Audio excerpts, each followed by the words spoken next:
Welcome to my space. Let's take 3 deep breaths together. Slow yourself down. Notice if you feel safe enough to land yourself into a deeper, slower space in your body. Deep breath in.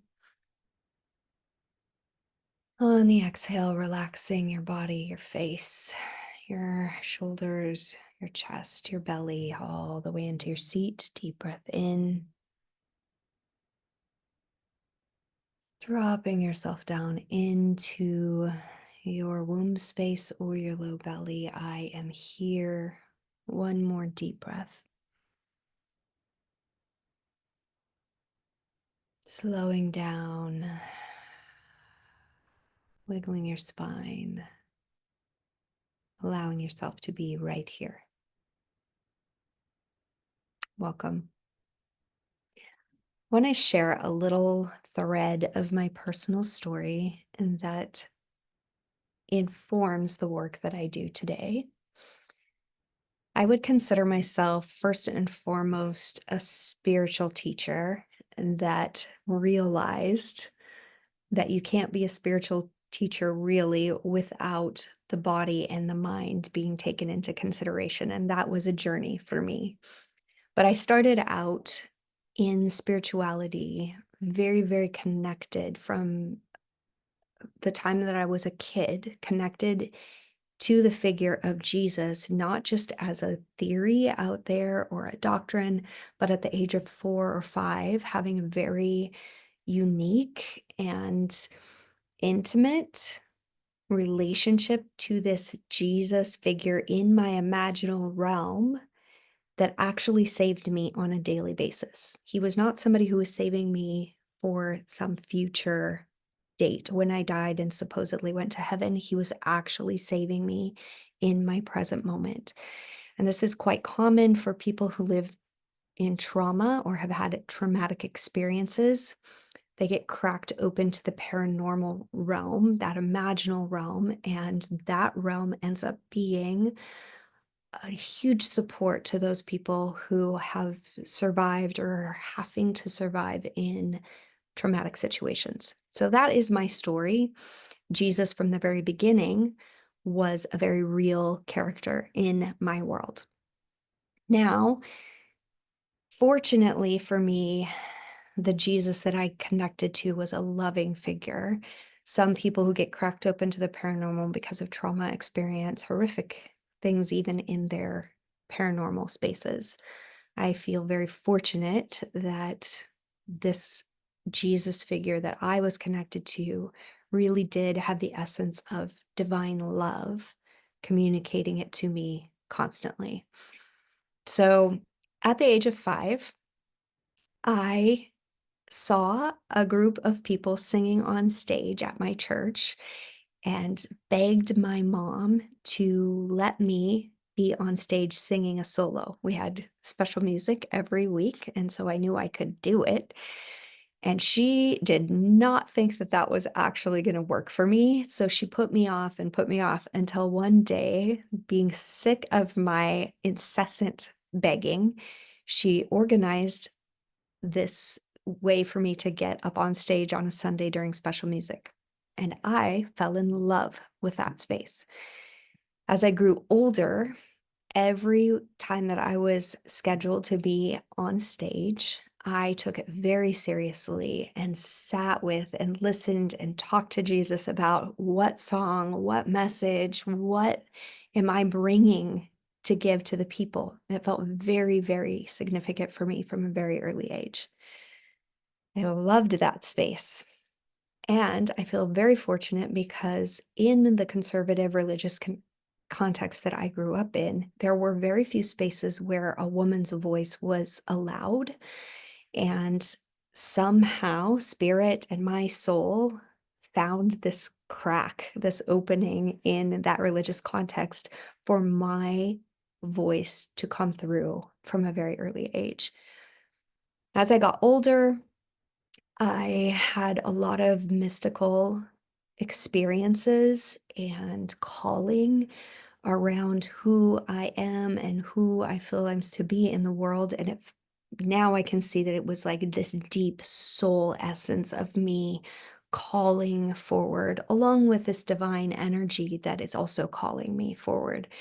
So, one of these really potent mystical experiences happened when I was 13. I'm not going to give that whole story right here. It's a very sacred story for me. But in it, the essence of it was I was to give a message to the people.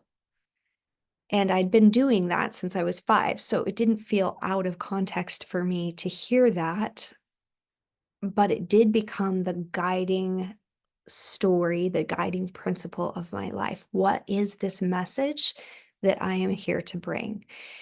And I don't think that the message that I have is unique. I don't think no one else has ever said it before. In fact, I'm 100% sure that it's been said a million times. But through the course of my life, as I've asked this question, as I've lived into this question, what is this divine message that is here for me to bring into the world uniquely as me? The bottom line has continued to be love and incarnation. Divine spirit, divine soul dropping into body and bringing that truth forward in the world. And there's lots of different ways that that ends up looking as I'm working with people, but to hold this divine, loving space for people to feel safe enough to drop down in underneath protections and trainings and cultural and familial and religious brainwashing, for lack of a better word, to drop underneath and find what is their unique soul saying, what is their truth, and how can they bring that forward with love and confidence. So, as I hold space for people, my work is also about universal principles, not specific religious paths. My name is MEK. Emmy means whole and universal, and K means keeper of the keys. So I have this gifting to hold and translate deep spiritual truths for many different types of people on many different paths.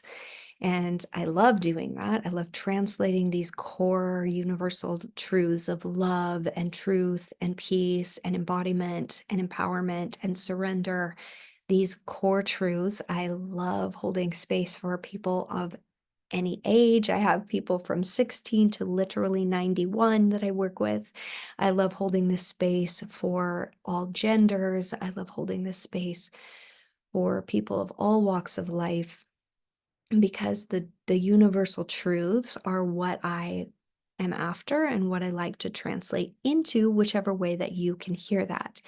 It's actually what has made me take quite a while to get a little bit more public about what I teach, because everything that I say can be translated into like 12 other ways, 20 other ways of saying it, 30 other ways, 5,000 other ways. I don't know.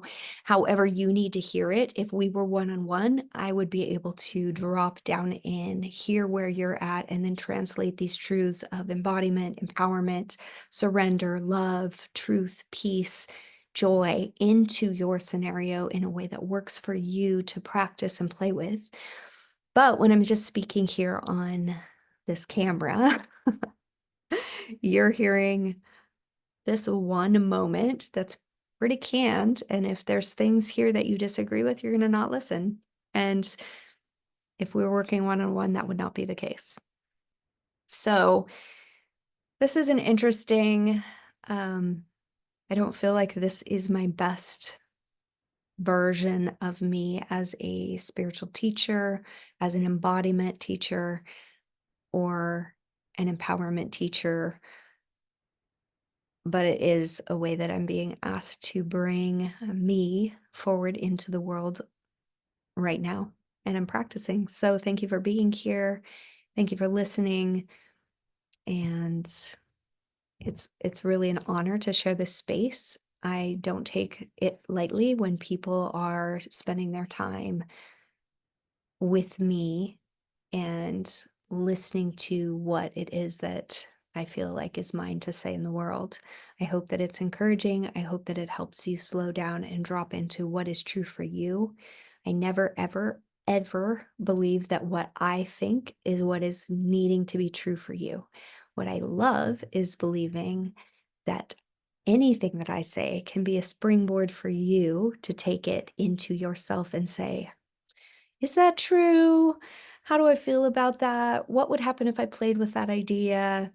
And it takes you deeper into your freedom and into your truth. That's my favorite way of playing with teaching and holding space for people to help people stay in that curiosity to discover what is true for them.